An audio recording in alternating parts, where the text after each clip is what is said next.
भगवते वासुदेवाय। श्रीमद् भागवत महापुराण द्वितीय स्कंद तीसरा अध्याय। कामनाओं के अनुसार विभिन्न देवताओं की उपासना तथा भगवत भक्ति के प्राधान्य का निरूपण।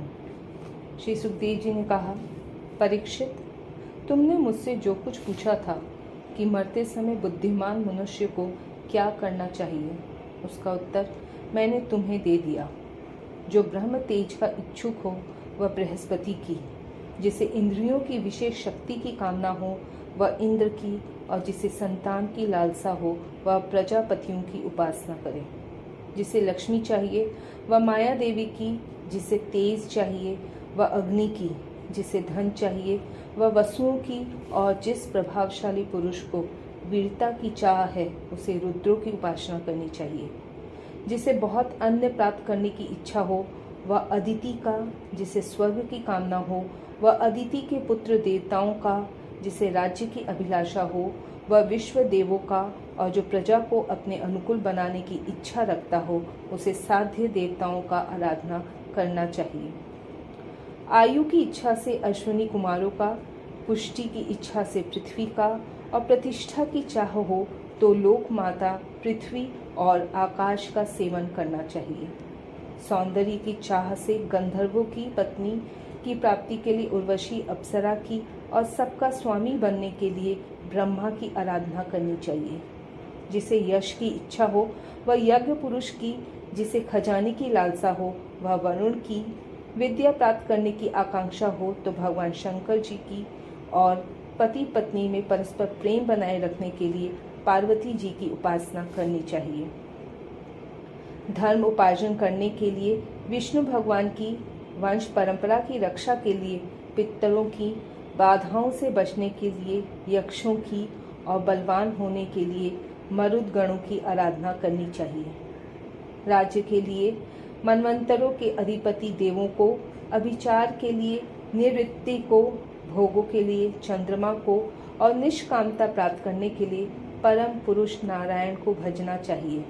और जो बुद्धिमान पुरुष है वह चाहे निष्काम हो, समस्त कामनाओं से युक्त हो अथवा मोक्ष चाहता हो, उसे तो तीव्र भक्ति योग के द्वारा केवल पुरुषोत्तम भगवान की ही आराधना करनी चाहिए। जितने भी उपासक हैं उनका सबसे बड़ा हित इसी में है कि वे भगवान के प्रेमी भक्तों का संग करके भगवान में अविचल प्रेम प्राप्त कर ले। ऐसे पुरुषों के सत्संग में जो भगवान की लीला कथा होती है उनसे उस दुर्लभ ज्ञान की प्राप्ति होती है, जिससे संसार सागर की त्रिगुणमयी तरंग मालाओं के थपेड़े शांत हो जाते हैं। हृदय शुद्ध होकर आनंद का अनुभव होने लगता है। इंद्रियों के विषयों में आसक्ति नहीं रहती। केवल्य मोक्ष का सर्वसम्मत मार्ग भक्ति योग प्राप्त हो जाता है। भगवान की ऐसी रसमयी कथाओं का चस्का लग जाने पर भला कौन ऐसा है जो उनमें प्रेम न करे। शौनक जी ने कहा, सूत जी, राजा परीक्षित ने सुखदेव जी की यह बात सुनकर उनसे और क्या पूछा। वे तो सर्वज्ञ होने के साथ ही साथ मधुर वर्णन करने में भी बड़े निपुण थे। सूत जी, आप तो सब कुछ जानते हैं। हम लोग उनकी वह बातचीत बड़े प्रेम से सुनना चाहते हैं।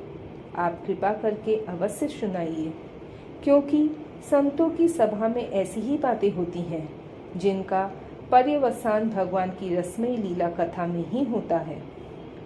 पांडुनंदन महारथी राजा परीक्षित बड़े भगवत भक्त थे। बाल्यावस्था में खिलौनों से खेलते समय भी वे श्री कृष्ण लीला का ही रस लेते थे। भगवान में श्री सुखदेव जी भी जन्म से ही भगवत परायण हैं। ऐसे संतों के सत्संग में भगवान के मंगलमय गुणों की दिव्य चर्चा अवश्य ही हुई होगी। जिसका समय भगवान श्री कृष्ण के गुणों के गान अथवा श्रवण में व्यतीत हो रहा है, उसके अतिरिक्त सभी मनुष्यों की आयु व्यर्थ जा रही है। ये भगवान सूर्य प्रतिदिन अपने उदय और अस्त से उनकी आयु छीनते जा रहे हैं। क्या वृक्ष नहीं जीते? क्या लुहार की धोंकनी सांस नहीं लेती? गांव के अन्य पालतू पशु क्या मनुष्य पशु की ही तरह खाते पीते या मैथुन नहीं करते? जिसके कान में भगवान श्री कृष्ण की लीला कथा कभी नहीं पड़ी, वह नर पुरुष पशु, कुत्ते, ग्राम सूकर, ऊंट और गधे से भी गया बिता है। सूत जी, जो मनुष्य भगवान श्री कृष्ण की कथा कभी नहीं सुनता, उसके कान बिल के समान है। जो जीभ भगवान की लीलाओं का गायन नहीं करती, वह मेंढक की जीभ के समान टर्टर करने वाली है। उसका तो न रहना ही अच्छा है। जो सिर कभी भगवान श्री कृष्ण के चरणों में झुकता नहीं, वह रेशमी वस्त्र से सुसज्जित और मुकुट से युक्त होने पर भी बोझा मात्र ही है। जो हाथ भगवान की सेवा पूजा नहीं करते, वे सोने के कंगन से भूषित होने पर भी मुर्दे के हाथ हैं। जो आंखें भगवान की याद दिलाने वाली मूर्ति, तीर्थ, नदी आदि का दर्शन नहीं करती, वे मोरों की पंख में बने हुए आंखों के चिन्ह के समान निरर्थक है। मनुष्यों के वे पैर चलने की शक्ति रखने पर भी न चलने वाले पेड़ों जैसे ही हैं। जो भगवान की लीला स्थलियों की यात्रा नहीं करते, जिस समय मनुष्य ने भगवत प्रेमी संतों के चरणों की धूल कभी सिर पर नहीं चढ़ाई, वह जीता हुआ भी मुर्दा है। जिस मनुष्य ने भगवान के चरणों पर चढ़ी हुई तुलसी की सुगंध लेकर उसकी सराहना नहीं की, वह श्वास लेता हुआ भी श्वास रहित शव है। सूत जी, वह हृदय नहीं लोहा है। जो भगवान के मंगलमय नामों का श्रवण कीर्तन करने पर भी पिघलकर उन्हीं की ओर बह नहीं जाता। जिस समय हृदय पिघल जाता है, उस समय नेत्रों में आंसू छलकने लगते हैं और शरीर का रोम रोम खिल उठता है। प्रिय सूत जी, आपकी वाणी हमारे हृदय को मधुरता से भर देती है।